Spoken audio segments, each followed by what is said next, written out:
lelah itu fitrah. Karena kita makhluk yang membutuhkan waktu.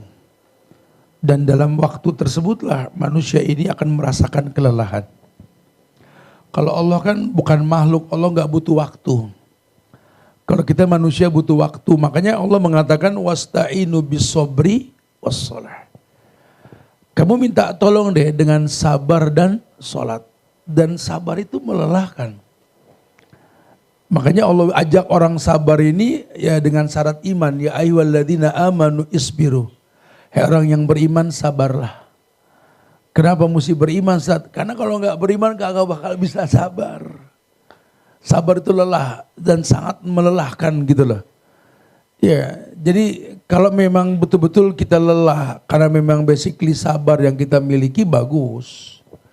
Cuma kan kalau kita mengatakan lelah sementara kita nggak sabar. Lelah gue, capek gue, itu bukan sabar. Ya, orang yang lelah karena kesabaran mungkin dia akan diam, cukup menangis. Atau mengadukan kelelahannya hanya kepada Allah gitu loh. Enggak berkoar-koar, enggak berkeluh kesah sama semua makhluk, enggak lah. Yang dikhawatirkan nanti kalau kita merasakan lelah dalam kehidupan ini, kita banyak ngomong sama orang, efek buruknya apa? Seakan-akan kita menggunjing Tuhan. Menggunjing Tuhan akan keburukan yang diujikan kepada dia. Itu bahaya banget.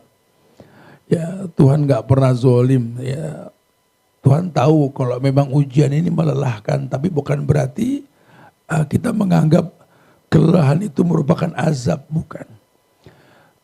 Ibu kita tuh gak menyiapkan 11 maklum atas 10 kesalahan yang kita perbuat. Kalau dia gak mengalami kelelahan ketika mengandung kita. Ketika melahirkan kita. Ya, rasa lelah yang dia rasakan Allah abadikan dalam Quran. Hamalathu ummuhu wahnan ala wahnin. Ibunya itu mengandung dia sakit di atas sakit. Lelah yang teramat sangat. Ya, kalau secara logika sih kita berpikir, waduh, dia betul-betul dilelahkan dengan ujian. Tapi lihatlah, dampaknya ahla minal asal, lebih manis daripada madu. Sehingga dia tahu, dia mengerti alasan dia mencintai anaknya. Karena kelelahan yang Allah ujikan ketika mengandung, ketika membesarkan gitulah. Ya ternyata lelah itu merasa memiliki efeknya. Lelahlah para pejuang dulu melawan Belanda yang serba kecukupan dengan senjata canggih yang mereka miliki. Kita cuma bambu runcing modal semangat. Pokoknya yang kita tahu pertahankan negeri ini. Sampai-sampai berkoar di lisan mereka, ayo orang Islam, hubul waton minal iman. Ya kan? Cinta tanah air bagian dari iman, itu kan semboyan. Ya, bukan hadis buat semboyan itu ya. Iya. Ya ternyata buat orang yang merasakan lelah, ya, wa maladzatu illa ba'da ta'bi. Orang dulu sudah berprinsip wa maladzatu illa ba'da ta'bi. Tidak ada kenikmatan, tidak ada kelezatan yang teramat sangat yang kita rasakan lezat dan nikmat kecuali mengalami kelelahan terlebih dahulu. Jadi kalau kita bicara lelah secara umum ya memang ada sisi kehidupan ini yang melelahkan gitulah. Ya, yang nggak diperbolehkan kalau lelah diterjemahkan untuk sesuatu yang nggak mendatangkan manfaat. Ingat riwayat yang pernah kita sampaikan di hadapan teman-teman sekalian di Rotu Jannah ketika Nabi mengatakan ikhris ala mayan fa'uk wasta'in billah. Ikhris ala mayan fa'uk. Kamu agak sedikit ngefight lah, capek sedikit untuk mendapatkan yang bermanfaat gitu loh. Atau kalau bahasa kita rakus lah, ya jangan hitung-hitungan untuk mendapatkan sesuatu yang bermanfaat. Dan itu tentu melelahkan. Belum lagi nanti ketika Nabi mengatakan ad-dunya mazra'atul akhirah. Dunia ini tempat bercocok tanam untuk akhirat. Wallahi akhi, setiap kebaikan yang telah kita gugurkan dalam bentuk syariat yang dicontohkan dan diperintahkan akan berdampak kepada si pelakunya yang kemudian dia berbuat baik dan dia tahu konsekuensi kebaikan yang dia perbuat itu melelahkan. Syekh Abdurrahman Nasir As-Sa'di beliau mengatakan bahwa betapa banyak kebaikan yang dilakukan oleh orang-orang yang telah tuntas melaksanakan kewajiban yang disyariatkan. Orang selesai sholat, selesai puasa, zakat atau apalah. Ritual ibadah yang dia gugurkan karena dia tahu ini perintah. dari Allah, maka dampak dari kebaikan yang digugurkan tadi itu adalah kebaikan-kebaikan yang tentu prosesnya melelahkan. Contoh yang paling gampang. Orang yang habis sholat itu kan tanha anil faksa wal mungkar. Sholat itu kan mencegah perbuatan keji dan mungkar. Hari gini kita berusaha mencegah kekejian dan kemungkaran, capek bro. Hari gini. Ya. Oh Masya Allah. Betapa banyak orang-orang yang menciptakan proyek dari apa yang dia lihat atas kebaikan yang kita perbuat. Selalu diolah. Dan itu buat kita yang berusaha untuk baik lelah. Lelah, siapa bilang enggak lelah? Cuma karena kita tahu janji dalam agama wa maladzatu illa ba'da ta'bi, tidak ada kelezatan kecuali mengalami kelelahan. Ini yang membuat kita semangat. Ya, tadi kayak dia tahu sekali bahwa dia tahu konsekuensi kalau dia punya anak nanti mesti hamil. Belum lagi yang namanya ngidam, ngelahirin sekian rasa sakit akan dirasa, membesarkan dengan sekian banyak pengorbanan. Cuma untuk mendapatkan senyum merekah ketika anak seperti kacang yang tak lupa kulit mendatangi orang tua ketika sudah sukses. Senyum ini cuma dimiliki oleh orang-orang yang pernah merasakan lelah. Ya, orang-orang yang betul-betul tahu bahwa memang kebaikan itu datang dengan proses. Ya, tadi Allah sendiri mengatakan wasta'inu bisobri wassalah.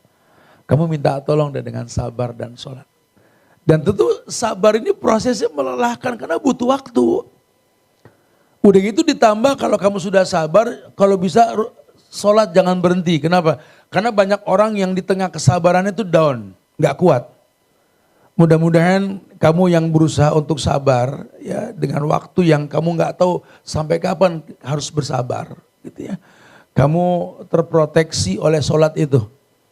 Ya kadang-kadang kita suka down, pengen udah nggak kuat ya. Cuma karena memang sholat kita yang betul itulah yang membuat Allah berikan kita kemampuan buat bertahan.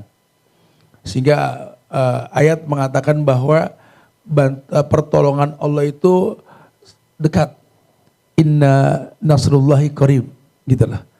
Pertolongan Allah itu dekat sekali. Dekat buat siapa? Buat orang yang betul-betul nyaris nggak kuat dengan kesabaran yang dia lakuin. Jadi kalau kita kenal Allah dengan benar, kita nggak akan pernah bersuuzon kepada Allah. Karena yang dikhawatirkan nanti pengorbanan kita ketika kita berusaha sabar dan lelah ketika mempertahankan sabar ini, ya hilang makna. Ya, kita hancur di tengah jalan, jangan. Dengan kita kenal Allah kita tahu, wa ma rabbuka bizolamil lil abid. Tuhan kalian tidak mungkin berbuat zolim. Ini akidah nih. Ikatan yang kuat antara kita dengan Allah ini membuat kita yakin. Cuma masalah waktu. Contoh gini lah. Teman-teman yang sudah ngaji. Di tengah dia beraktivitas di perusahaan di mana dia kerja. Dia tahu. Pas udah ngaji sekarang ini gak boleh nih. Harus resign. Dari tempat dia kerja gitu lah. Dan dia orang yang biasa dapat bulanan. Sekarang mau gak mau harus survive untuk mendapatkan harian. Itu gak gampang. Oh gak gampang. Ya, karena butuh waktu, butuh adaptasi. Belum lagi pertanyaan banyak orang, belum lagi keluarga yang nggak ngerti. Kamu sudah punya posisi di bank konvensional loh, pejabat. Tiap ke kantor orang semua nunduk ngelihat muka situ gitu loh. Sekarang kamu resign dari situ, kamu nggak punya jabatan apa-apa. Allahu Akbar. Maksudnya apa sih? Oh itu omongan-omongan kayak gitu tuh kalau kita kurang-kurang kuat itu. Ya. Cuma karena kita tahu memang Allah bilang walladzina jahadu fina lanahdiyannahum subulana. Surat Al-Ankabut ayat 69 itu ya. Ya tentu punya alasan walladzina jahadu fina lanahdiyannahum subulana. Orang yang bersungguh-sungguh di jalan kami kata Allah kan kuberikan hidayah. Kan kuberikan petunjuk. Ini yang membuat dia kuat, ada janji Tuhan di mana Allah berjanji akan mendatangkan petunjuk buat orang yang bisa sungguh-sungguh. Nah kesungguhan inilah yang nyaris melupakan kelelahan yang dia rasa. Ya, kayak Pak Tani yang bercocok tanam memang melelahkan lah ya namanya yazra. Bercocok tanam kan mesti gali tanah dulu ya, mesti tanam bibit, nyirem rutin, menjaga, merawat, oh lalah. Cuma kan senyum mereka ketika musim panen tiba. Yang tahu senyumnya, yang tahu senyum itu indah ya orang yang merasakan kelelahan. Banyak contohnya. Ya, kemudian beliau mengatakan, orang yang telah berbuat baik dan dia tahu hidup ini adalah ujian, perpindahan dari satu ujian ke ujian lain yang melelahkan. Jadi dia nggak beranggapan, ya Allah baru beres satu, datang lagi masalah. Ya Allah, enggak, bukan menghitung masalah, bukan. Dia tahu hidupnya ini memang untuk menghadapi masalah. Kita pernah bahas kok jamaah. Kalau hidup ini berdampingan dengan fitnah. Fitnah itu cobaan. Cobaan ya bisa jadi ujian, bisa jadi azab. Kalau ujian ya identik dengan orang baik. Kalau azab orang gak baik. Jadi jangan beranggapan kalau Anda sudah baik, Anda gak dicoba. Anda dicoba cuma namanya ujian. Ya, orang yang gak baik juga dicoba sama Allah, cuma namanya azab. Allah pengen dewasa kamu dengan ujian. Dan ujian inilah yang dikatakan lambang cintanya Tuhan. Ya, karena kalau orang-orang yang menggunakan logika menganggap ujian merupakan simbol kebencian Tuhan, ya dia akan merasakan kerugian selamanya. Itu prasangka buruk sama Allah. Tuhan kalian tidak pernah berbuat zalim. Makanya dikatakan dari ayat tadi, la yukallifullahu nafsan illa wus'aha. Allah nggak mungkin uji manusia di luar batas kemampuannya. Kalau lelah ya iyalah lelah. Gak ada orang gak lelah dalam hidup. Orang berbisnis lelah, berdagang lelah, orang kerja juga lelah, semua melelahkan. Cuma kan lelah yang betul ini kan mendatangkan kelezatan dan cuma yang lelah yang tahu itu. Puasa ntar di bulan Ramadan, masuk bulan Februari kita Ramadan insya Allah ya. Gak lama lagi nih. Iya, kata Nabi, liso'im farhatani yafrohumah. Untuk orang yang puasa itu punya dua kebahagiaan dan itu cuma dia yang tahu. Yang enggak puasa enggak tahu nih. Fariha idza aftara wa fariha idza laqiya rabbah. Tentu lelah. Yakni bahagia ketika sampai menjelang berbuka. Orang puasa tuh menjelang berbuka mukanya semuanya enak dilihat. Setelah dari pagi menahan haus dan lapar. Dan detik-detik matahari terbenam, semua orang mukanya enak. Paling asik kajian menjelang buka puasa, paling enak. Padahal kita lagi cerita sedih, ketawa semua saking bayangin makanan gitu loh. Lain kalau kita puasa Ramadan kajian pagi, padahal kajiannya seru, tapi pada bang sedih mukanya gitu karena belum makan. Intinya dia merasakan kelelahan. Belum lagi nanti kalau dia berjumpa dengan Allah, ada satu pintu yang bisa dibuka dengan passwordnya saum. Inna fil jannati baban yuqalu ar-rayyan la yadkhuluhu illa shaim. Ada satu pintu, cuma satu pintu yang Allah kasih namanya ar-rayyan, yang tidak bisa masuk ke dalamnya semua orang kecuali orang yang berpuasa. Ya, siapa yang nggak bangga? Siapa yang nggak bangga? Bangga lah. Oh berarti nggak sia-sia. Iya. Dan kebanggaan itu kan timbul karena kelelahan. Karena kelelahan dia tahu. Makanya dia maksimal dalam berbuat kebaikan. Dia kembalikan fungsi hidup yang tercipta buat beribadah. Toh memang Allah yang mengatakan, wa ma khalaqtul jinna wal insa illa liya'budun. Secara umum ya. Aku ciptakan jin dan manusia hanya untuk beribadah secara umum. Ya sahadat, sholat, zakat, puasa semuanya. Pokoknya kuciptakan manusia itu untuk beribadah. Kenapa? Karena Allah pengen kamu merasakan nikmat ujian setelah beribadah. Karena agak susah orang diuji, menikmati ujian kalau dia belum bagus ibadah. Yang ada dia komplain. Tadi contoh ayat tuh. Orang bilang, saya sering dengar Ustaz, Allah gak mungkin uji manusia di luar batas kemampuan. Tapi ujian itu berat Ustaz. Saya yang merasakan, Tat.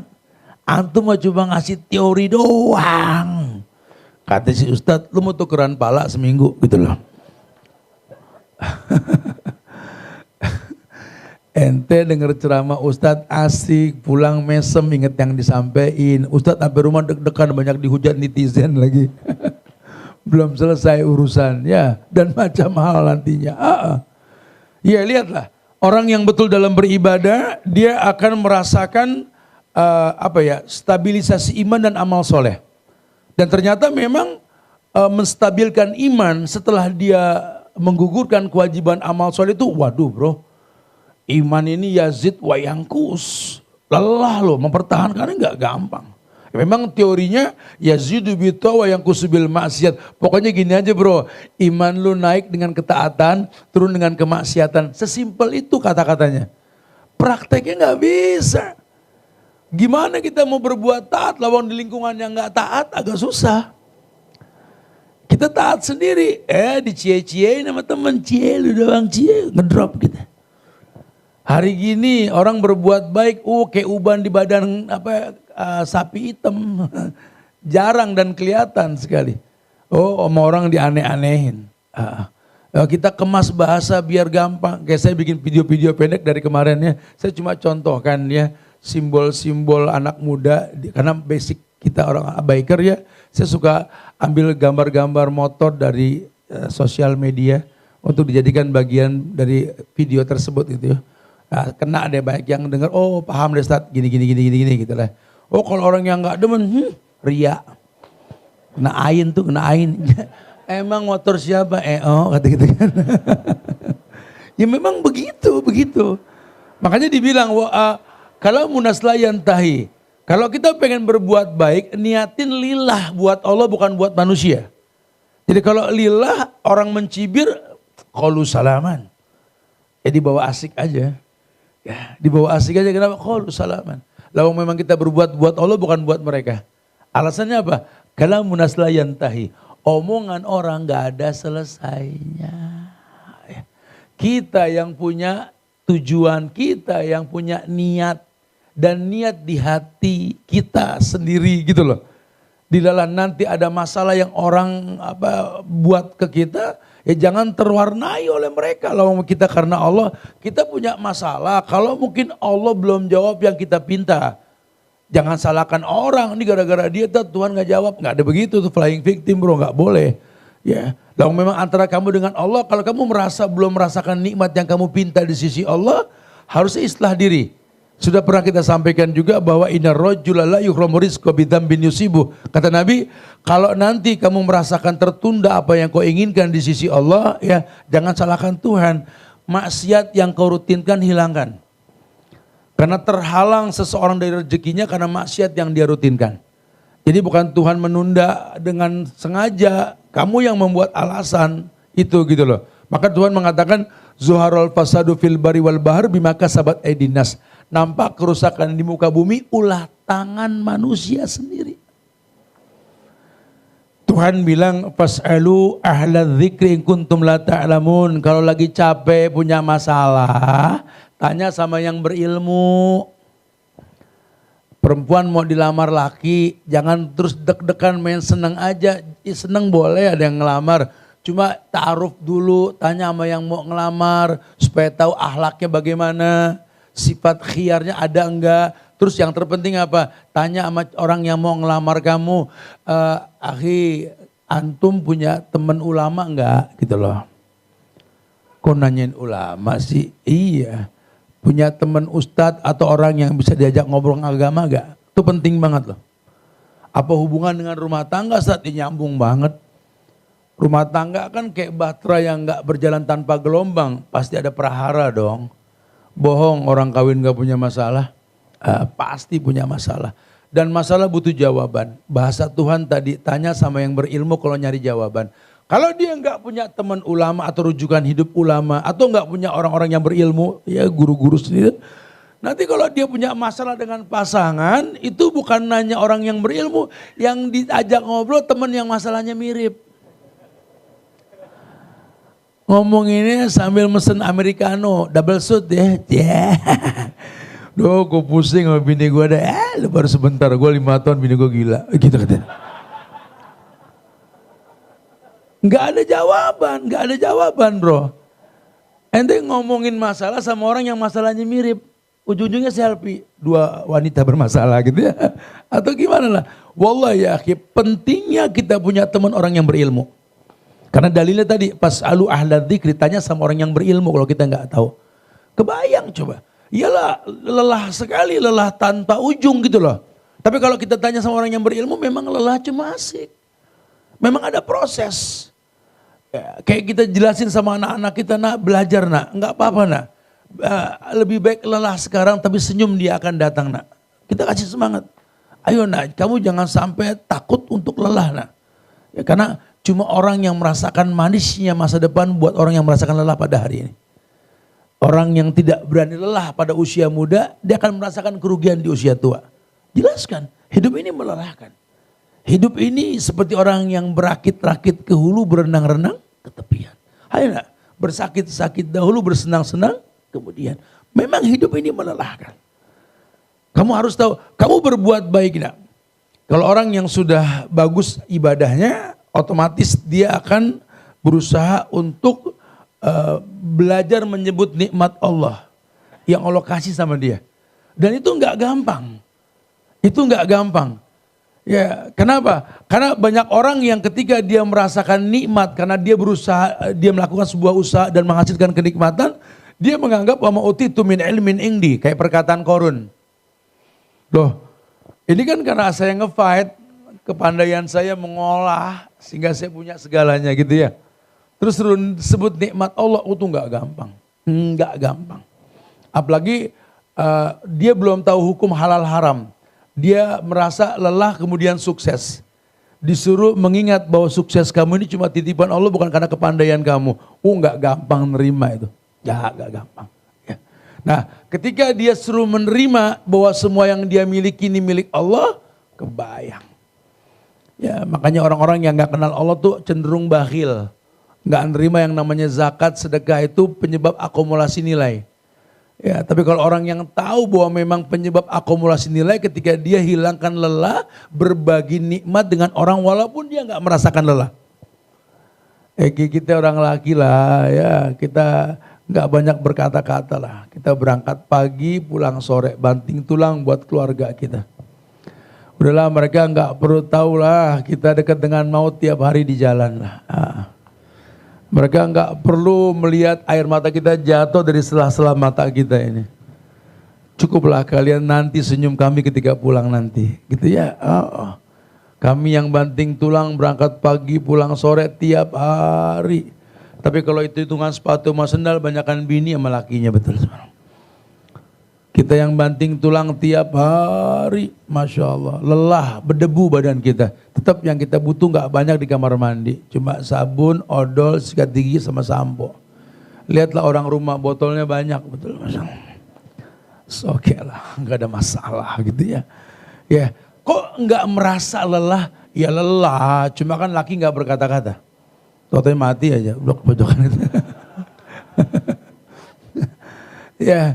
Karena memang dia berpikir panjang, dia tahu konsekuensi seorang laki-laki dengan fisik yang berbeda dengan perempuan. Allah ciptakan dia sebagai tulang punggung. Dan tulang punggung itu lelah. Karena menahan beban. Sudah jadi fitrah. Dari awal dia sadar kalau dia seorang laki-laki, ya dia siap lelah. Ya, lain sama perempuan yang memang tulang rusuk, dia akan melindungi, nggak mungkin bisa dibebani gitu loh. Makanya orang laki ngerti, ya dari awal Adam meminta Hawa, pasti ujiannya di Hawa. Lagi anteng-anteng di sorga siapa yang nggak mau. Ya tetap karena memang syahwat manusia tidak puas dengan apa yang dia miliki, pengen sesuatu yang dia nggak pikir panjang, resikonya merusak kebaikan yang ada. Indahnya sorga itu tetap kurang indah kalau nggak ada pasangan. Minta pasangan dikasih Hawa, betul? Sejak itulah Adam punya masalah. Betul gak? Bukan salah Hawa, Tat. Adam itu ngambil khuldi. Adam bukan gak tahu khuldi. Ayat maju kok. Allamahul asma. Sebelum ada Hawa, Allah ajarkan kepada Adam ini semua nama. Adam tahu itu khuldi. Adam tahu bukan tidak. Cuma kan tadi kecenderungan lelaki untuk memaklumi. Memaklumi karena dia tahu ini perempuan gak bisa dilarang. Fitrahnya perempuan kan tulang rusuk yang bengkok, betul? Dipaksa lurus pasti patah. Maka saya bilang dari kemarin kajian itu, perempuan itu tercipta bukan buat dilurusin tapi dimaklumin bro. Berat kan? Kata yang ono cakep nih kajiannya. Ya karena memang gak bisa. Dilurusin pasti patah. Allah ciptakan dia tuh untuk dimaklumi. dia dicukupi, difasilitasi, dilindungi. Untuk apa? Untuk melayani gitu loh. Kita yang harus siap lelah, dan fisik kita fisik orang siap lelah, bukan fisik perempuan gitu ya. Yang memang Allah nggak ciptakan dia untuk berlelah-lelah. Walaupun nanti ada kadar lelah tersendiri buat mereka. Yang ternyata lelah mereka itu dengan lelah kita beda. Kita lelah nge-fight lah kalau keluar lah ya. Lelah lah, tapi kita kuat, nggak pernah kecewa. Berangkat pagi, pulang sore, ada income harian, pekanan, bulanan. Diminta sama orang rumah kita kasih. Nggak pernah kita minta lagi, betul? Ada jajan nggak buat anak-anak? Ada ini nggak? Nih, nggak mungkin. Yang kemarin balikin, nggak bakal gitu. Makanya bukan fitrahnya perempuan buat itu. Kalau perempuan kerja, ada gaji, kita bilang, pakai dulu dong. Oh, belum 2 hari, yang kemarin bayar dong, begitu. Memang fitrah dia bukan untuk ikhlas memberi. Makanya kan nafkah pada laki-laki sudah ukurannya begitu. Mereka tercukupi, mereka terfasilitasi, mereka terlindungi untuk melayani. Dan laki-laki tahu konsekuensi nikah apa? Nanggung dosa. Lelah loh. Nanggung dosa itu lelah sekali. Allah bilang, alladzi anqadha zahrok wa rafa'na laka dzikrok. Ya, dosa, masalah itu memberatkan pundakmu, lelah, melelahkan sekali. Kamu tanggung dosa dia lelah banget, lelah. Cuma kan enggak semua laki-laki tahu kalau dia menikah itu nanggung dosa. Makanya tetap aja ngayal, pengen lagi. Kalau dia tahu satu perempuan yang dia nikahi ditanggung dosanya, Allah, untuk nikah lagi ya dia betul-betul mikir 2 kali, bukan nggak berani ya, cuma mikir 2 kali. Aduh, yang ada aja pinggangku udah sengkleh nih gitu loh. Tambah lagi gitu ya. Tapi ya bukti orang kuat ya ketika dia mampu menahan banyak beban karena dia ngerti Allah bersama orang yang mampu.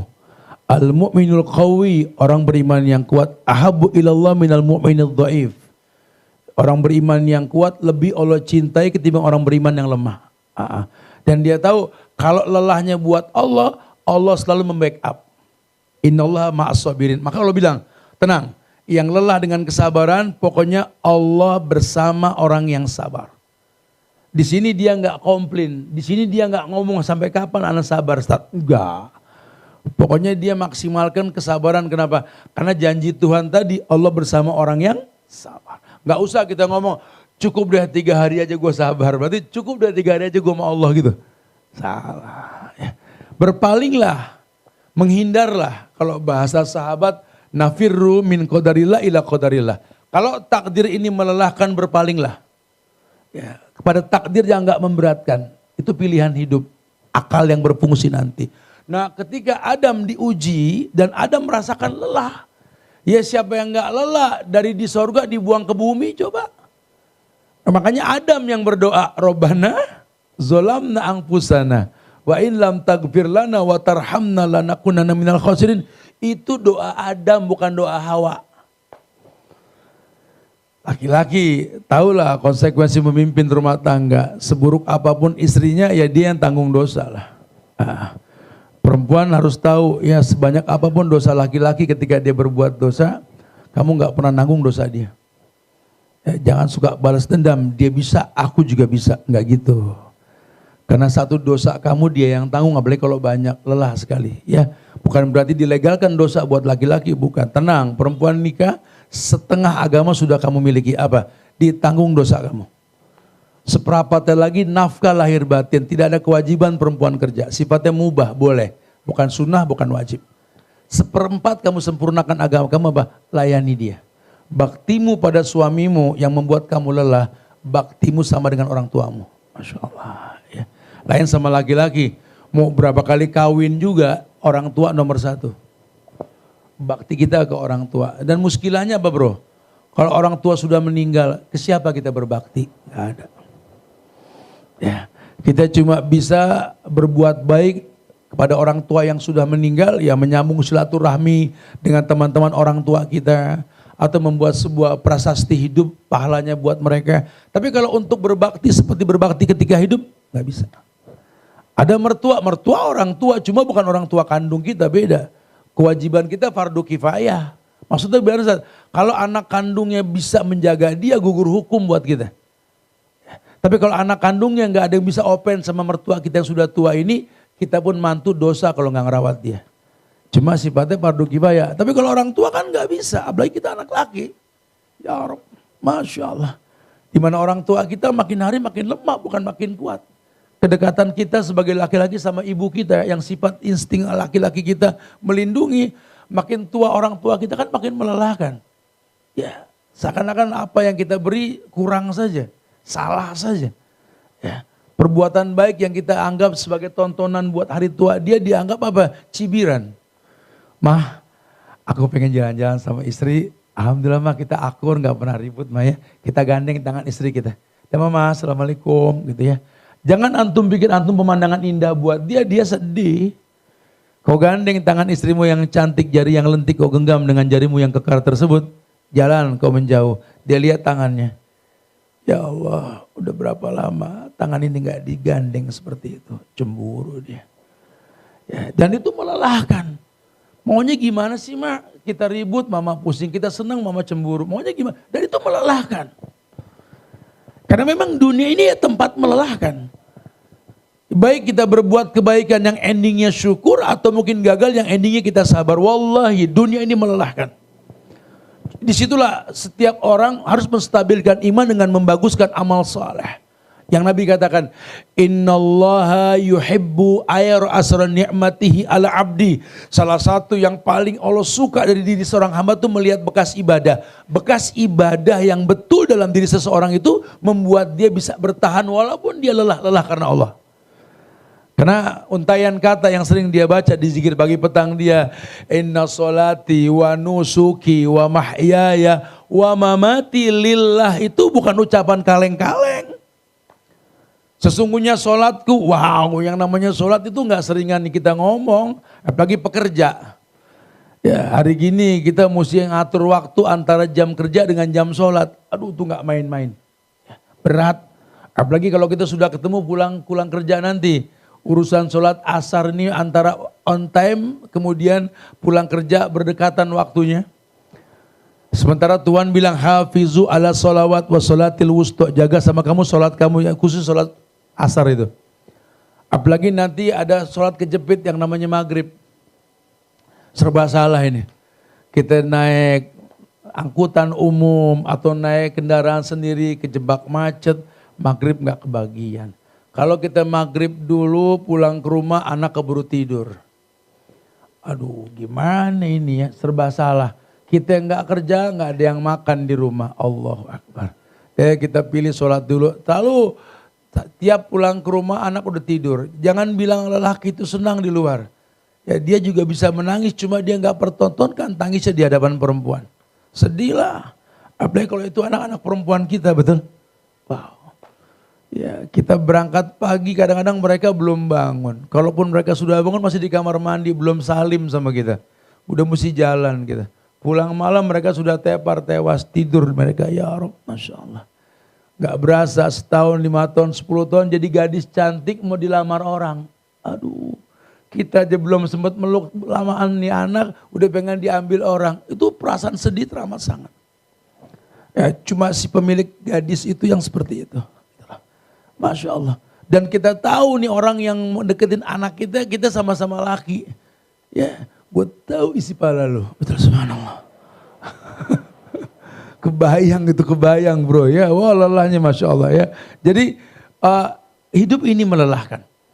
Cuma kalau buat orang yang betul-betul kenal Allah, dia tahu cara Allah mendatangkan kehusuan dalam ibadah ketika kita merasakan lelah. Kehusuan ibadah timbul ketika kita merasakan lelah. Saya pernah pakai bahasa yang simpel.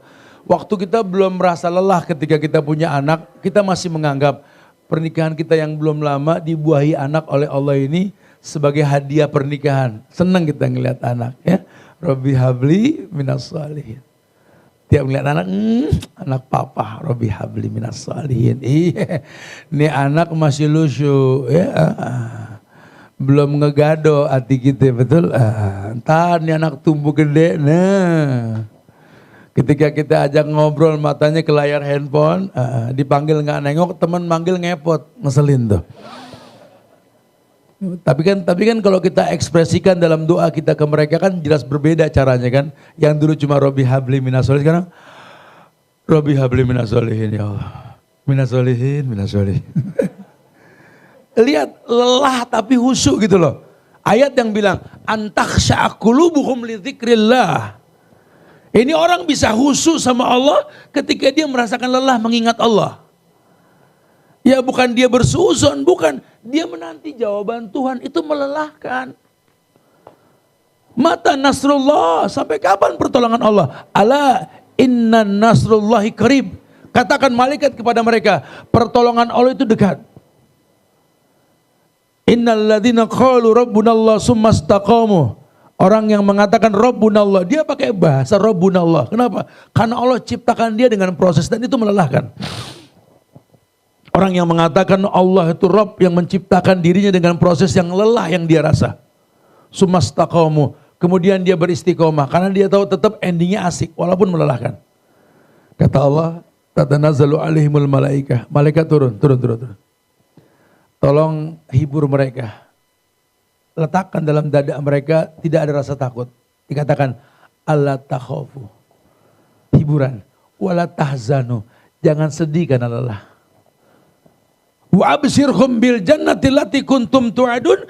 Berikan kabar gembira walaupun lelah sorga menantimu. Sawar. Dan itu enggak lama lagi.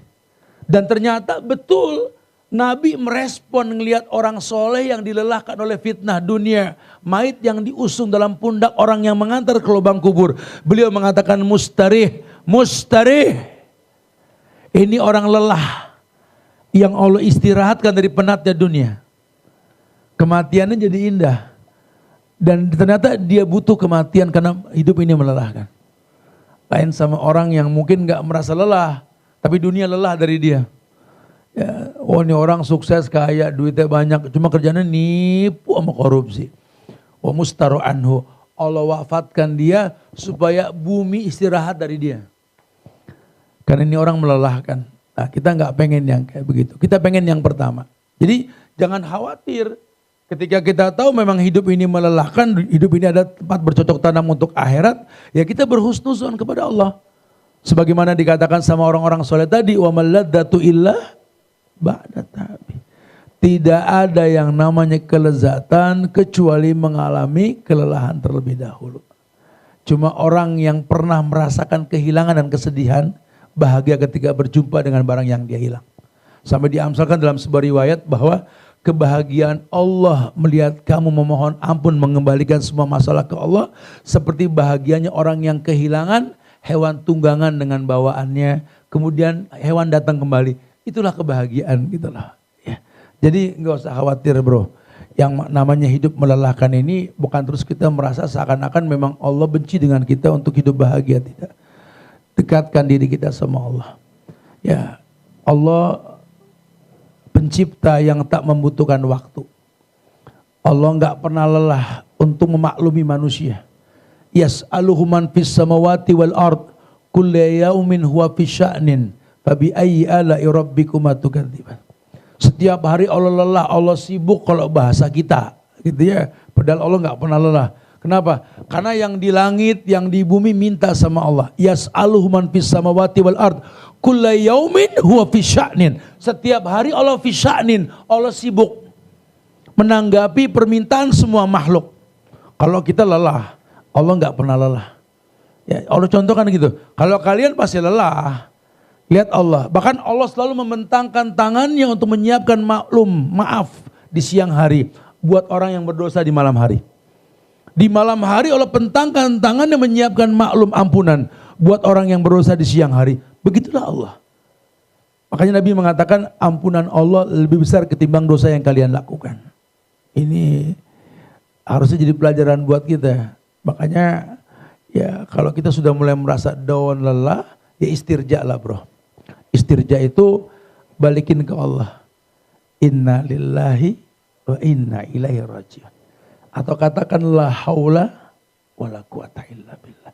Atau katakan hasbunallah wa ni'mal wakil, ni'mal maula wa ni'man nasir. Cukup Allah sebagai penjamin.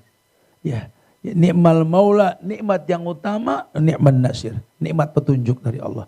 Dan proses untuk mendapatkan petunjuk itu melelahkan. Karena kita menuntut ilmu, bohong kalau kita nggak lelah.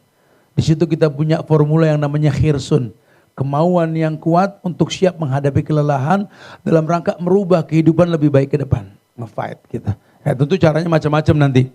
Ada yang memang dia sudah punya basic nasab yang kuat ya untuk bisa semangat dalam beribadah. Ini nggak semua orang punya nasab yang kayak begini. Atau mungkin yang kedua, ya karena memang dia berilmu. Karena kalau orang sudah berilmu, udah pasti beda. Ya nggak akan sama dengan orang yang nggak berilmu. Namun yang ketiga mungkin buat orang yang belum berilmu, dia punya circle. Memanfaatkan karakter manusia yang beradaptasi. Bukan berevolusi. Manusia beradaptasi. Kalau teman-temannya baik, teman-temannya menguatkan dia, kayak bahasa ayat watawasaw bil haq watawasaw bis sabr, udah nggak bakal rugi dia. Pandai-pandai memposisikan diri dalam kehidupan sehingga dia meletakkan dirinya di tempat yang membuat dia tahu hidup melelahkan, tapi dia nggak nyerah dengan kehidupan. Karena kalau tidak nanti yang dia lihat orang-orang mirip, ya nggak nutup kemungkinan dia bakal ngayal. Oh, gua kalau begini mendingan gua habisin hidup gua deh. Ada yang bunuh diri, ya kan? Ada yang menghalalkan yang diharamkan sama Allah. Kenapa? Karena dia nggak tahu kalau hidup ini memang Allah ciptakan untuk berlelah-lelah. Ya penting banget jamaah. Sehingga ayo bismillah, mudah-mudahan kajian santai kita ini, saya lebih senang kita pengen ngobrol banyak setelah ini. Ya, menginspirasi kita untuk merubah mindset kita. Bahwa lelah itu kalau memang di atas jalur yang betul, endingnya kenikmatan yang Allah janjikan. Tapi kalau kelelahan bukan pada jalurnya, khawatirnya kita ini lelah tanpa makna, yang ada kerugian. Kerugiannya apa? Waktu nggak berulang, masa muda nggak kembali. Ya, fisik kita yang dulu bukan fisik kita yang sekarang. Kalau dulu kita nyasar masih gampang balik. Seumuran kita nyasar, udah males balik, takutnya susah kita berbuat baik di ujung hidup kita. Bro, jangan takut lelah. Bro Gilang, kita ngobrol dulu deh, bahas tentang masalah lelah ini. Barakallahu fikum. Nah. Masya Allah, tabarakallah. Terima kasih Ustadz. Seru banget ya ngobrolin masalah lelah, Tat. Jadi lelah itu sebenarnya bukan karena kita dibenci sama Allah, tapi karena Allah memang mau kita lebih dekat lagi sama Dia. Oke, saatnya kita sesi tanya jawab ya, Tat ya. Oke, banyak sekali nih. Bisa sampai besok ini. Oke. Tulisannya Insya Allah bagus.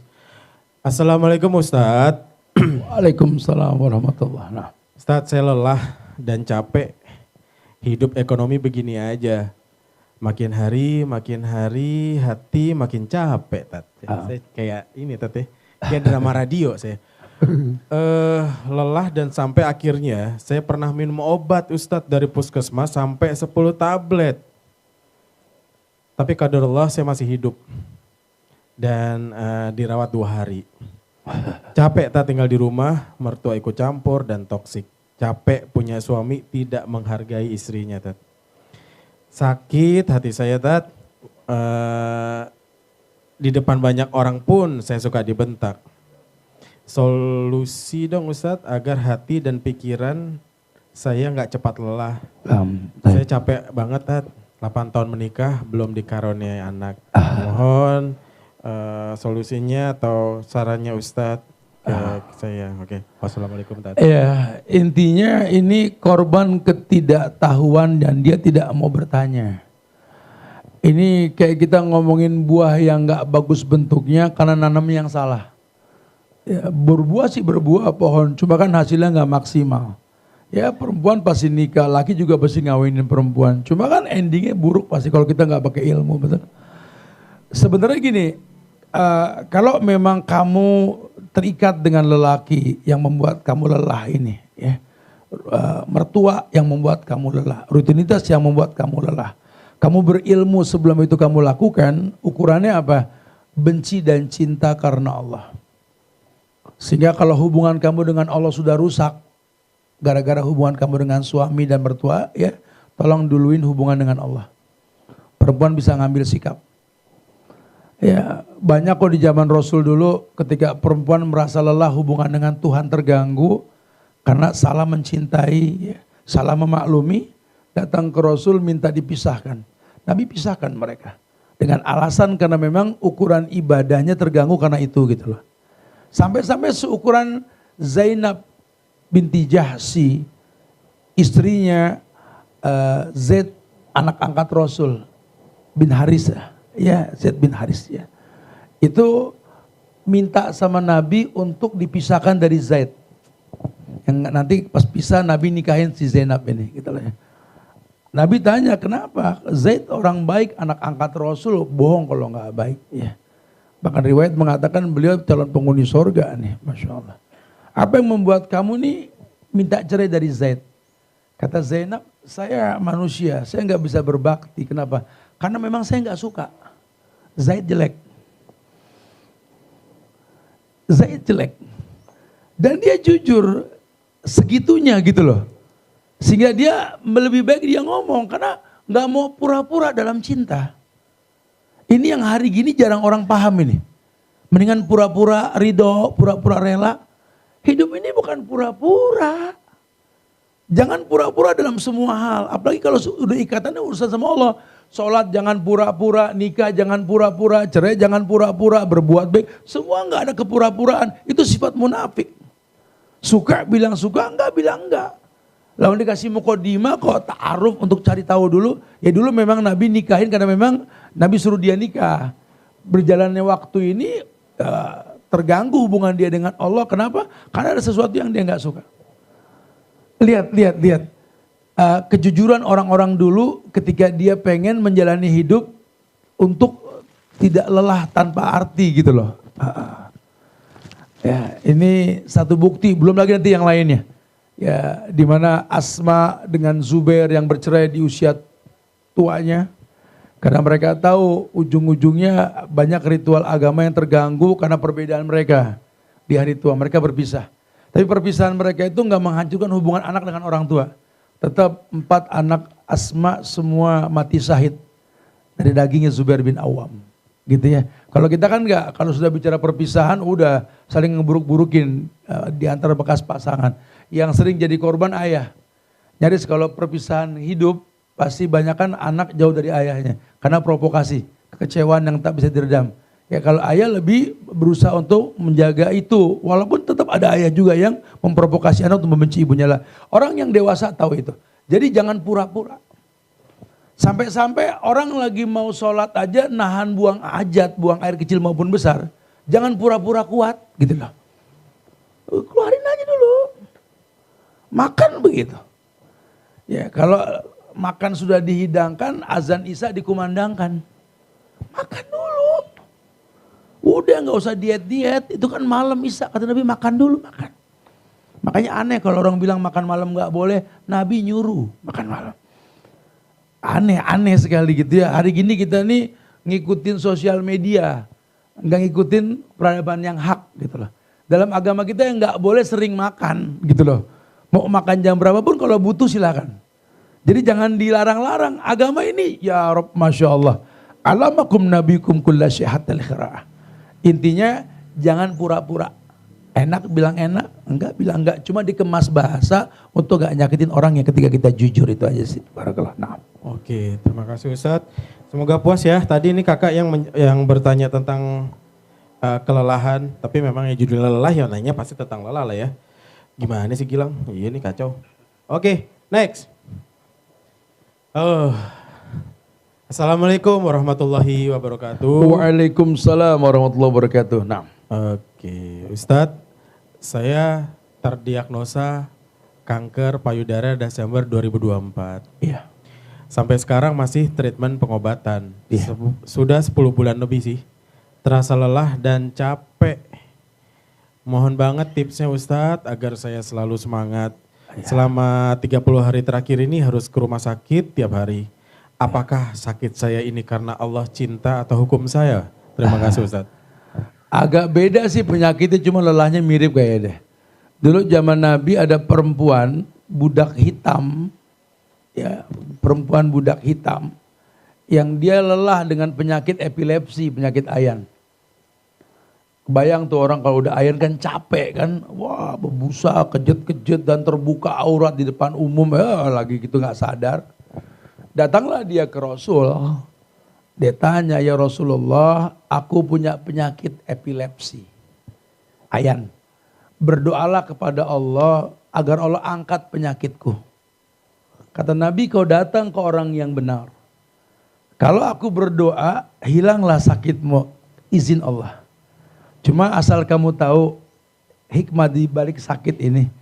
Andai kamu mau sabar pada setiap ayanmu kambuh. Kamu sabar ketika ayanmu kambuh, sorga. Sorga jaminannya. Ini perempuan lantas bilang, ya udah ayan aja dah kalau gitu. Paling berapa lama lagi sih ayan gitu lah. Karena dia tahu kalau bicara sakit dalam agama jangan yang besar. Yang ringan pun bak duri yang diinjak hilanglah sebuah dosa. Cuma gini ya Rasul, ya udah nggak apa-apa ayan jangan didoain dah. Tolong Rasul minta sama Allah agar setiap ayanku kambuh Allah tidak singkap auratku. Tolong itu aja dah. Baik kata Rasul itu akan kudoakan. Ini hitam legam laki nengok juga ogah. Tapi tetap urusan aurat. Lihat perempuan-perempuan zaman dulu. Ya. Bukan masalah orang ngelihat atau orang gak ngelihat. Ini syariat. Kayak nenek-nenek. Kita bilang sama orang tua kita pakai kerudung di rumah. Lepas dia mah udah gak ada orang laki ini. Lagi siapa yang mau lihat nenek-nenek kita bercanda begitu kan. Ya emang udah gak ada yang mau. Tapi kan kalau pakai ada pahalanya. Sesimpel itu orang dulu tuh. Ya. Jadi zaman dulu ada. Maka kamu berobat aja. Kamu gak usah khawatir. Ya Rabb, Allah pengen orang yang diuji dengan penyakit, dengan masalah. Sampai dia meninggal dia sudah gak punya dosa. Tinggal surganya doang. Dan itu gak lama lagi. Ya, berhusnuzonlah kepada Allah ya. Ada misi di balik kamu sakit. Tenang, Allah akan berikan yang terbaik buat kamu insya Allah ya. Banyak-banyak istighfar kalau sudah mulai komplain dengan sakit tersebut. Terserah. Astagfirullahaladzim. La ilaha illa anta boleh. Rabbana zolamna juga boleh. Boleh. Intinya kita minta ampun sama Allah. Dari ketidakkuatan kita menghadapi ujian ini. Allahu a'lam. Nah. Amin. Ya semoga diangkat juga penyakitnya lah. Insya Allah. Amin.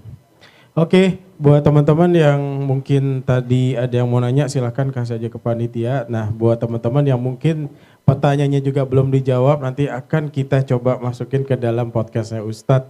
Pertanyaannya akan dijawab di situ. Cakep. Oke, selanjutnya adalah, mohon maaf gak boleh baca. Bismillah, Assalamualaikum warahmatullahi wabarakatuh. Waalaikumsalam warahmatullahi wabarakatuh. Ya bro. Oke. Semoga Allah menjaga Ustadz dan kita semua demi Allah. Amin, amin, insyaallah. Apakah mengeluhkan lelah kita kepada orang lain atau orang tua termasuk dari hal yang tidak bersyukur? Karena saya sering mendengar keluhan lelah. Keluhan lelah teman saya Ustadz, menjaga orang tua lah, dalam ujian bekerja lah. Kalau mengeluh lelah kita kepada manusia, apakah malah Allah tambahkan ujiannya Ustadz? Sebenarnya sih jawaban awal tadi dikasih informasi bahwa selama kita berkeluh kesahnya sama orang yang memberikan solusi nggak masalah. Yang dikhawatirkan kita berkeluh kesah kepada orang yang masalahnya sama. Tadi kan jadi kayak gibah Tuhan tadi. Seakan-akan ngomongin Tuhan nih nggak oke nih. Gitu ya. Buktinya banyak ujian yang kita nggak sanggup. Katanya sanggup. Itu hal yang salah. Tanya sama orang yang berilmu supaya kamu tahu. Ya, orang-orang soleh itu malah kalau hidupnya gampang-gampang saja, nggak ada ujian, mereka malah takutnya Allah ninggalin mereka. Karena lambang Tuhan dekat dengan seseorang, ya Allah uji. Karena orang yang diuji sama Allah akan tahu bahwa Allah uji manusia, kesulitan yang diberikan akan bersama dengan kemudahan yang Allah janjikan gitu lah. Kalau dia kenal Allah ya, karena Allah mengatakan ana inda zonni abdi bi. Aku menurut prasangka hambaku. Kalau aku turunkan hujan, hambaku merasa berat dengan hujan, ya hujan gak bermanfaat buat dia. Tapi kalau dia berhusnuzon bahwa hujan bawa berkah dari langit, aman. Ya, dia orang yang berpikir jauh sekali untuk tetap mempertahankan prasangka baiknya kepada Allah yang mencipta. Allahu a'lam. Oke, insyaallah. Terima kasih Ustadz. Oke, mungkin kita coba kalau ada yang mau bertanya langsung kali satu orang ya. Tapi kan pertanyaannya adalah seputar tentang lelah. Lelah. Oke, siap. Assalamualaikum Ustadz. Waalaikumsalam bro. Nah, Kita kan lelah Ustadz beribadah, salat, puasa dan lain-lain. iya. Cuma katanya di Al-Quran itu kita itu masuk surga karena rahmat Allah, bukan karena pahala kita Ustadz. Tolong penjelasan Ustadz itu. Ayo, kelelahan yang kita rasa ketika beribadah kepada Allah itu bagian dari rahmat sebenarnya. Rahmat itu kan kasih sayang. Anda bisa bertahan tetap sabar dalam kelelahan ketika memuji Allah, beribadah kepada Allah, itu rahmat Allah. Yang enggak semua orang bisa merasakan seperti itu gitu lah. Jadi sebenarnya istilah kita masuk surga bukan karena pahala tapi karena rahmat Allah, ya betul banget. Karena pahala yang kau dapatkan itu seperti surga yang kau masuki adalah rahmat Allah secara umum. Jadi betul, ketika kita masuk surga nanti atau apapun yang kita rasa dalam bentuk kenikmatan sebenarnya karena rahmat Allah. Ya, ini yang kita mesti miliki. Nah rahmat Allah ini kan kasih sayang. Ya, apa kalau Nabi bilang irhamu man fil ardi rahmukum man fis sama. Kamu gampang berbuat baik sama yang di bumi, maka yang di langit pun akan berbuat baik sama kamu. Rahmat Allah bakal turun sama kamu insya Allah. Ya, jadi betul sekali. Rahmat Allah itu membuat kita jadi baik. Bahkan surga kita milik karena rahmat Allah tadi. Barakallahu fikum. Nah. Siap, amin. Mudah-mudahan kita selalu dirahmati Allah dan digolongkan husnul khotimah untuk bisa masuk ke surganya Allah. Amin, amin, amin. Oke, kok jadi baca ini buku. Oke, sekarang ada pertanyaan lagi nih Ustaz. Assalamualaikum warahmatullahi wabarakatuh. Waalaikumsalam warahmatullahi wabarakatuh. Nah. Dia mau nanya apa mau cerita ya Tat? Bentar. Izin bertanya bercerita Ustadz. Oke gini deh saya singkat aja ya. Bagaimana cara untuk menghindari dari laki-laki yang usianya di bawah saya Ustadz. Yang sengaja ingin mendekati dan ingin menikahi saya. Wih cakep nih. Laki-laki ini tidak satu manhaj dan saya saya takut tidak bisa mewarnai dan saya juga tidak mau atau tidak tertarik karena terpaut usia juga dengan saya Ustaz. Tapi saya merasakan seperti tersihir. Asik. Keren banget. Alhamdulillah.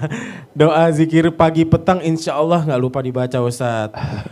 Ada beberapa hal yang saya tidak bisa menerimanya karena sudah saya anggap sebagai saudara dengan keluarganya. Seperti saudara dan keluarganya.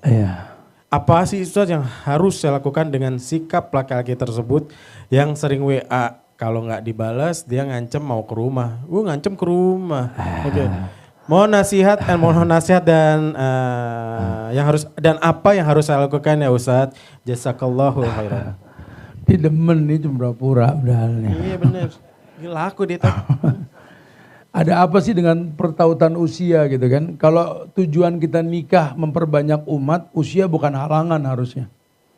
Ya, kalau memperbanyak umat diterjemahkan jumlah anak, iya.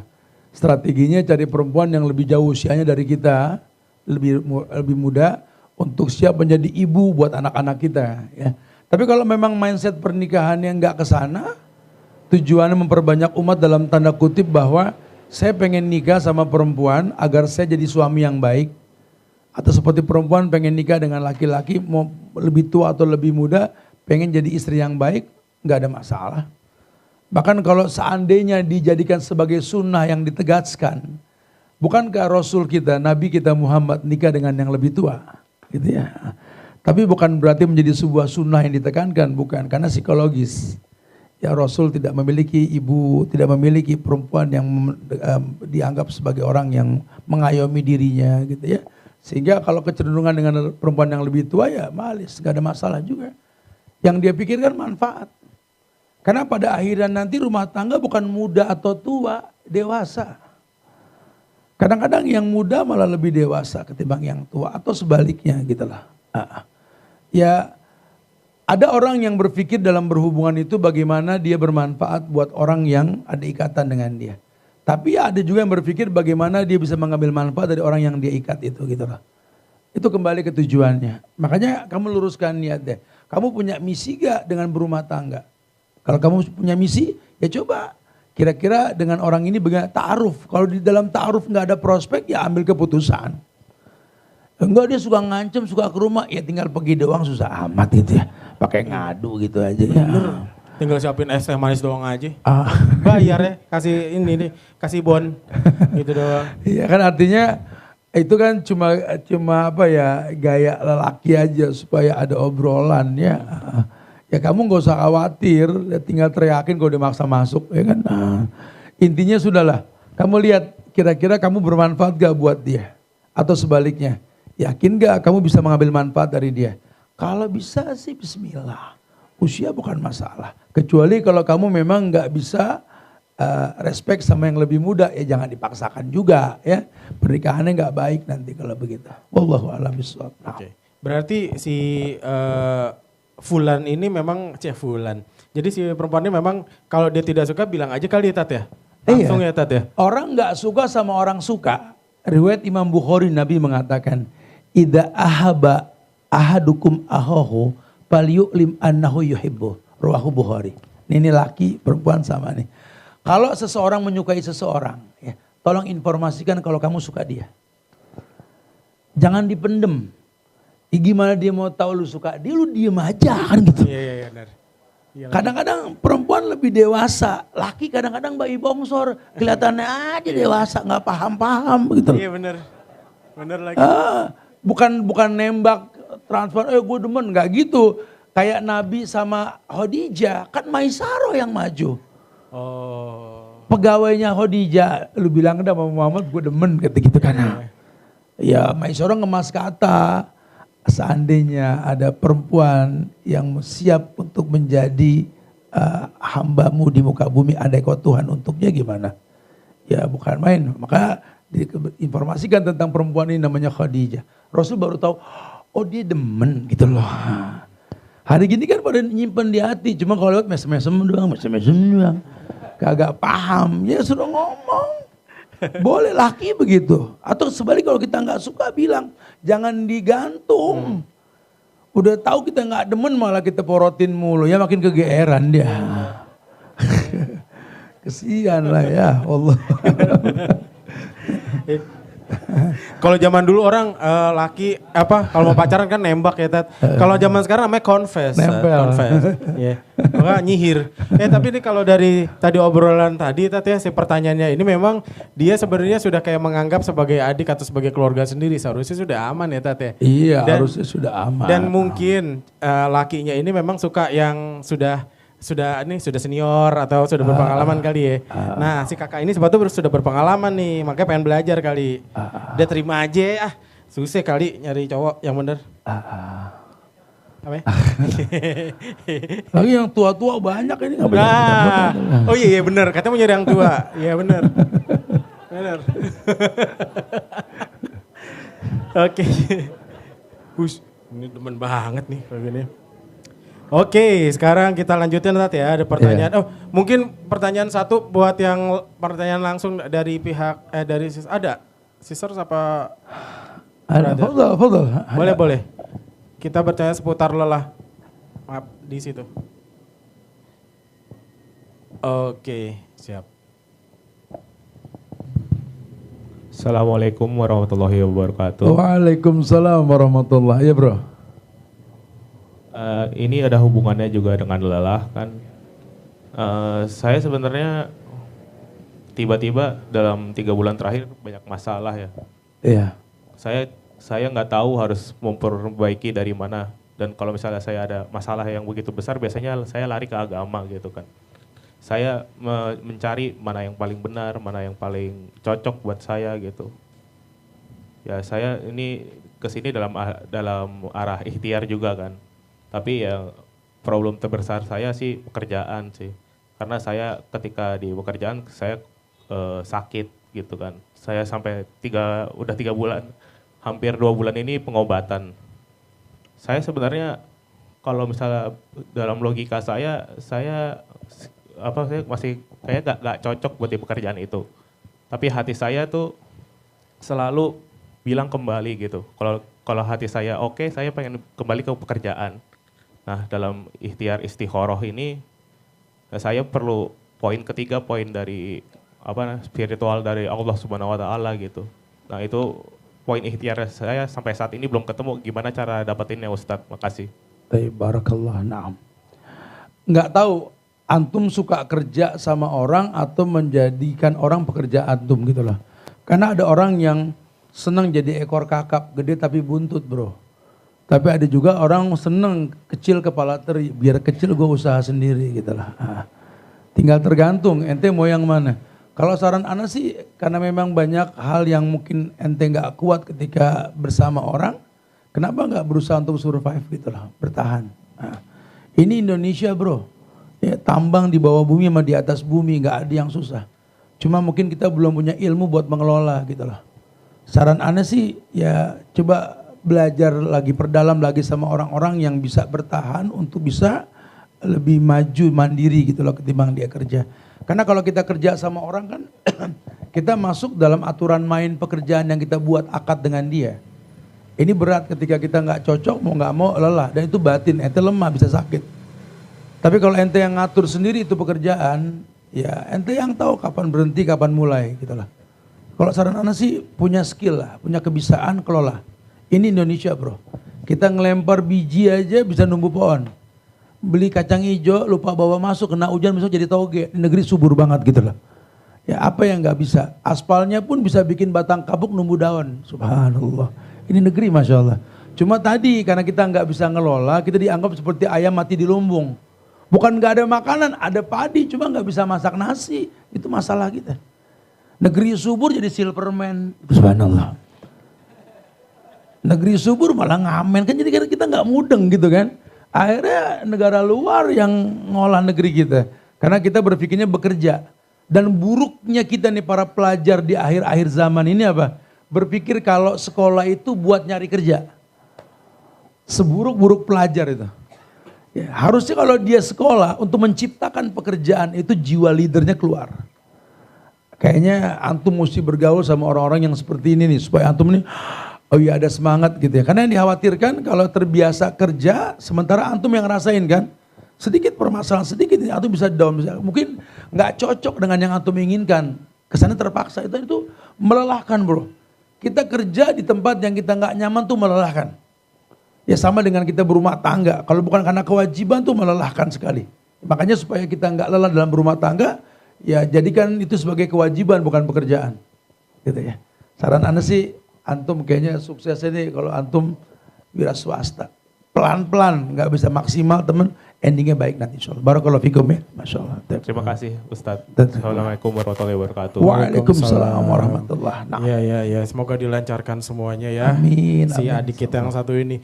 Tapi mungkin nanti akan ada pertanyaan juga nih dari sisters. Menyambung dari obrolan si kakak ini mungkin memang satu sisi dia mungkin lagi memperdalam juga kali skill saya ya. Jadi makanya dia mulai masih bekerja dulu nih. Sampai dia mencoba untuk gue udah bisa nih untuk sendiri. Amin. Insyaallah mudah-mudahan. Gitu. Ditambah kan katanya baru sembuh sakit juga Tat. Jadi mungkin agak masih rasa lelah, bingung dan keder gitu Tat. Bahasa bulenya keder gitu. Ya. Oke. Mungkin ada lagi ya silakan. Assalamualaikum Pak Ustadz. Waalaikumsalam ya Bu. Semoga Allah selalu merahmati Pak Ustadz dan keluarga. Wa iyaki insyaallah. Pak Ustadz, ketika kita mendapatkan musibah, bukankah itu bagian dari Allah mencintai kita? Ya. Dan kita ketika melewati musibah itu, bukankah dengan sabar, bukankah surga jaminannya? Tapi gimana kita menghubungkan musibah atas doa ketika kita melihat musibah seseorang? Kita disuruh berdoa agar kita tidak tertimpa dengan musibah orang tersebut. Gimana kita menghubungkan doa tersebut? Barakallahu fiik. Ayo, na'am. Ya, pada setiap musibah itu kan ada hikmah di balik musibah, gitu ya. Sehingga baik kita rasakan musibah maupun kita melihat musibah pada diri orang. Kalau kita sudah kenal Allah, kita tahu, oh Allah nggak mungkin memberikan musibah yang orang nggak sanggup ketika menghadapi musibah tersebut, gitu ya. Di situ sebenarnya kita disuruh bermuhafazah, mengambil pelajaran dari kejadian tersebut. Karena sekarang kita ngelihat, mungkin besok kita dilihat gitu loh. Tapi kita berhusnuzon kepada Allah, toh melihat ataupun dilihat, Allah pengen yang terbaik buat kita. Kita suruh jadi ulil albab. Ya, mengatakan Rabbana ma khalaqta hadza batilan subhanaka faqina adzabannar. Ya Allah, ini orang diuji tetap bisa bertahannya. Allah enggak kau ciptakan semua sia-sia ya Allah. Oh sekarang saya ngelihat orang begini, mungkin besok orang yang lihat saya begitu. Itu ulil albab itu. Qiyaman wa qu'udan wa ala junubihim wa yatafakkaru bi khalqis samawati wal ardh. Atau mungkin dia berpikir andai musibah itu dia yang rasa, mungkin dia nggak kuat. Ya, sehingga dia mendoakan orang yang terkena musibah ketika orang yang didoakan tidak tahu didoakan sama orang tadi. 70 malaikat mengaminkan buat yang berdoa. Allahu a'lam bishawab. Barakallah. Naam. Oke, makasih Ustadz. Mudah-mudahan puasa. Tapi Tat, nyambung lagi sama obrolan. Di Islam sendiri tuh ada nggak sih Tat yang namanya karma? Karena kan takutnya orang berpikiran, wah ini mungkin karena karma gue kali ya, gitu Tat. Dari namanya itu nggak Islami, karma. Itu kan buah. Itu kan bahasa Hindu, ya bahasa orang-orang, bahasa Sanskerta ya karma kalau nggak salah ya. Di agama kita ada gini bro, al jaza bijinsil amal, balasan tergantung perbuatan. Jadi nggak berlaku hukum karma, ya karena Allah taziru waziratun wizra ukhra. Orang nggak terbebani oleh dosa orang lain. Ya selama kita bertobat nggak ada karma. Kalau kita nggak bertobat mungkin Allah balas dengan balasan supaya menghapus dosa kita. Ya karena tadi tidaklah musibah yang berat, yang ringan pun merontokkan dosa apalagi yang berat. Gitu. Jadi nggak ada istilah karma dalam agama kita, nggak ada. Oh nggak ada ya Tat ya? Soalnya kan di sosial media karma does exist. Asik. Kita lanjut ya pertanyaan ini ya Kak. Iya Kak Panitia ya. Oke. Assalamualaikum Ustadz, izin tanya. Oke, kakak saya tiap tahun ngadain haul nih Tat. Haul. Haul untuk ibu bapak kami yang sudah meninggal. Saya nggak mau bantu Tat dana haulnya. Saya dibilang nggak berbakti sama orang tua. Saya lelah Ustadz, bagaimana ini? Bagaimana ini? Iya, mohon Ustadz jelaskan jalan keluarnya. Assalamualaikum. Solusinya belajar sih ya. Kalau kita belajar kita tahu bahwa orang meninggal itu bukan cuma orang tua kita atau orang tua dia tadi. Dari zaman Nabi orang meninggal udah banyak. Karena kan menghadapi orang yang meninggal itu kan bagian dari ibadah yang Nabi contohkan. Khadijah istri tercinta Nabi meninggal. Hamzah meninggal, paman tersayang. Ya. Dan banyak orang-orang yang Nabi dekat meninggal itu banyak. Tapi selama Nabi ditinggal mereka, Nabi nggak pernah mengadakan ritual yang tadi dikatakan seperti itu gitulah. Bahkan kata ulama, laukana khairan la sabaquna ilai. Kalau seandainya betul bakti ke orang tua dengan membuat ritual tahunan tadi benar, para sahabat Nabi sudah melakukan. Kalau saran saya sih yang ilmiah sedikit lah. Bakti ke orang tua itu bukan membuat sebuah ritual yang tidak dicontohkan. Bahkan itu bid'ah, malah membuat kerusakan nantinya. Daripada uang dipakai buat sesuatu yang gak dicontohkan, saran aneh. Pakai deh uang ritual tersebut dibikinin musola, ngerapin kamar mandi masjid, nyokolahin anak yatim sampai pinter, atau berangkatin umroh orang soleh yang gak punya dana, pahalanya ngalir tuh. Atau misalkan dana sampai 50 juta bisa bikin 2 penampungan air bersih di beberapa tempat. Yang tiap tetes air dipakai sama orang wudhu itu dinginin makam ibu kita. Itu lebih baik. Jelas memang manfaatnya. Ketimbang kita berbuat sesuatu yang memang Allah enggak perintahkan. Apalagi kalau sudah sampai levelnya bid'ah nanti. Allahu Akbar. Nabi yang bilang kullu bid'ah dolalah. Setiap kebid'ahan itu adalah kesesatan. Apa iya kesesatan membuat orang tua kita ke surga? Ya, saran Anda belajar ilmiah sedikit. Dan kamu gak usah merasa lelah. Gak apa-apa berbeda dengan banyak keluarga. Asal gak berbeda dengan satu orang namanya Muhammad sallallahu alaihi wasallam. Wallahu a'lam. Nah. Oke, terima kasih banyak Ustadz. Dan ini ada beberapa pertanyaan lagi Ustadz, tapi ini pertanyaan sama semua. Dan sepertinya pertanyaan yang masuk ini nih yang nanti kan kita keep Ustadz untuk kita coba bahas di podcast. Siap, pertanyaannya ini seputar tentang teman Tat. Nah menarik sih Tat. Kebanyakan mereka tuh ngebahasnya tentang teman. Nanti akan kita bahas di podcastnya Ustadz ya, di CBU, Chill Bareng Ustadz. Kapan? Tunggu aja tanggal mainnya. Cakep. Oke. Gue cakep sendiri lagi. Oke Tat, sepertinya waktu juga sudah. Dan buat teman-teman nih yang tadi sudah saya sounding, kalau ada yang pengen ngobrol secara personal kepada Ustadz, silakan nanti hubungin kakak Bang Indra ya. Atau nanti bisa kontak saya aja deh. Kontak. Bisa deketin saya aja. Deketin saya. Bisa nyamperin saya atau gitu. Nanti bisa saya atur waktunya dengan Ustadz. Cakep. Mantap. Berat. Oke, Ustadz. Sepertinya kita sudah harus mengakhiri nih tentang lelah. Karena mudah-mudahan Ustadz nggak lelah ya. Masih tetap semangat juga. Karena kan memang sudah hari semakin panas Ustadz. Mungkin Ustadz bisa memberikan sedikit penutup Ustadz sebelum kita menutup acara ini Ustadz. Silakan. Bro, pepatah ulama mengatakan ad-dunya mazra'atul akhirah. Dunia ini tempat bercocok tanam untuk akhirat. Jadi bayangkan yang namanya bercocok tanam ini sesuatu yang berkeringat dan melelahkan. Tapi wallahi betapa nikmatnya ketika memanen buah yang kita tanam. Ya, jadi dalam hidup jangan takut lelah. Selama memang lelah merupakan bagian dari proses sebuah kesuksesan, gitu ya. Bahkan perintah Allah wasta'inu bis-sabri was-shalah. Terus lelah untuk bersabar dan minta tolong dengan sholat sama Allah. Allah sukseskan kita insyaallah ya. Jangan takut lelah. Dunia ini tempat yang melelahkan. Nikmat kita di akhirat nanti. Jadi mustari orang yang diwafatkan karena memang Allah jauhkan dari kelelahan dunia. Barakallahu fikum insyaallah. Wallahu alam. Assalamualaikum warahmatullahi wabarakatuh. Waalaikumsalam. Oke, terima kasih banyak Ustadz dan terima kasih banyak ya buat teman-teman. Dan hari ini alhamdulillah acara berjalan dengan lancar dan matahari juga bersinar dengan terik lumayan ya. Dan buat teman-teman nih kalau misalkan ada yang mau berdonasi untuk dakwahnya Rotu Jannah itu ada di